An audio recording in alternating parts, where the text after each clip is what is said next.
बंगाल में जो घटना यंग पीजी स्टूडेंट महिला के साथ हुई है, পিতামাতা হওয়া এখনো কি স্বপ্ন? অ্যাপোলো ফার্টিলিটির সাথে আপনার পিতামাতা হওয়ার স্বপ্ন পূরণ করুন। বিনামূল্যে পরামর্শের জন্য কল করুন 9953922843। वह सच में दिल दहला देने वाला और दुनिया को, देश को झकझोर देने वाली घटना है।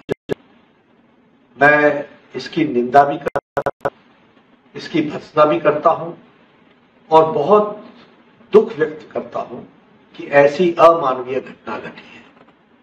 मैं यह भी कहूंगा कि मेरे शब्द कम पड़ते हैं कि जिस तरीके की घटना घटी और जिस तरीके से सरकार ने इसको छुपाने की कोशिश की है, उसकी जितनी भर्त्सना की जाए वो कम है।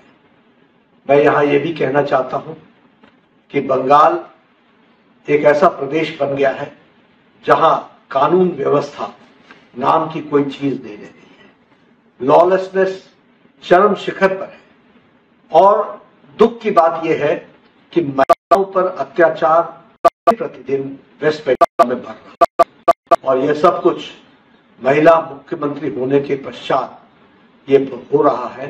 ये और भी चिंताजनक है और हाई कोर्ट के द्वारा जो सीबीआई की इंक्वायरी मानी गई है, उसके लिए मैं हाई कोर्ट के निर्णय का स्वागत करता हूं और मुझे पूरा विश्वास है कि सीबीआई इंक्वायरी में दूध का दूध पानी का पानी होगा, सच्चाई सामने आएगी। প্রথম থেকে আমি দাবি জানিয়ে আসছিলাম যে সিবিআই হওয়া উচিত এবং বিজেপির দাবি এটাই ছিল সিবিআই তদন্ত হোক, কিন্তু যে টাইমটা কিল হলো, যে টাইমটা নষ্ট হলো, এর মধ্যে কত তথ্য প্রমাণ এগুলো লোপাট হলো এটা নিয়ে আমরা চিন্তিত। কারণ আমরা অনেক রকমের কানাঘুষো শুনতে পাচ্ছি, যেমন শুনতে পাচ্ছি যে ড্রাগ র্যাকেটের বিষয় শোনা যাচ্ছে, সেক্স র্যাকেটের বিষয় শোনা যাচ্ছে। আমরা জানি না এগুলো সত্য না মিথ্যে, তদন্ত হলে আগামী দিনে চলে আসবে, সমস্ত সামনে চলে আসবে।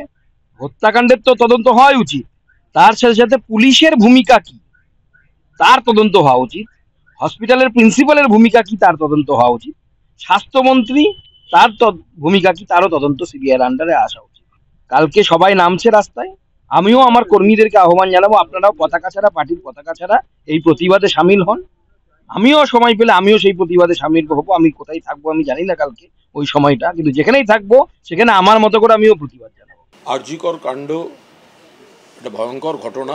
প্রথম থেকে মুখ্যমন্ত্রী মমতা বন্দ্যোপাধ্যায় অত্যন্ত কড়া মনোভাব নিয়ে রেখেছিলেন এবং প্রথম থেকেই মমতা বন্দ্যোপাধ্যায় বলে দিয়েছিলেন যে যদি অন্য কোনো এজেন্সি তদন্ত করে, যদিও কলকাতা পুলিশের সেরা টিম তারা কাজ করছেন, 24 ঘন্টার মধ্যেই একজনকে গ্রেফতার করেছেন, তদন্ত চলছে, কিন্তু মাননীয় মুখ্যমন্ত্রী বলে দিয়েছিলেন যে যদি অন্য কোনো এজেন্সির হাতে তদন্ত যায়, অর্থাৎ মুখ্যমন্ত্রী তার কোনো যে আপত্তি থাকবে না, অন্য কোনো এজেন্সির হাতে তদন্ত যদি যায় আমাদের কোনো আপত্তি থাকবে না, এটা মুখ্যমন্ত্রী প্রথম থেকেই বলে এসেছেন। কিন্তু আদালত যখন দিয়েছেন তখন সিবিআই তদন্ত করবে।